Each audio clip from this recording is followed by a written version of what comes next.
যে স্বৈরাচার সৃষ্টি করছে এটা ওর উপহার, ও আর স্বৈরাচার সৃষ্টি করতে পারবে না। সাবেক নির্বাচন কমিশনার নুরুল হুদাকে জুতার মালা পরিয়ে পুলিশে দিল জনতা। তিনি 2017 সালের 15 ফেব্রুয়ারি থেকে 2022 সালের 14 ফেব্রুয়ারি পর্যন্ত সিইসি ছিলেন। তার নেতৃত্বে থাকা কমিশনের অধীনে 2018 সালের একাদশ জাতীয় নির্বাচন অনুষ্ঠিত হয়।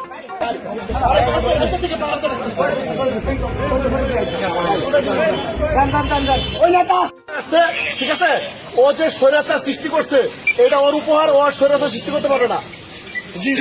আগামীতে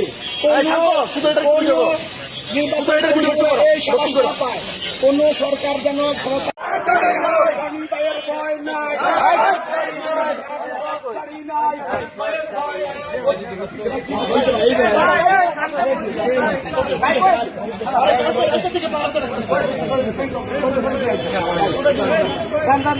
ওই নেতা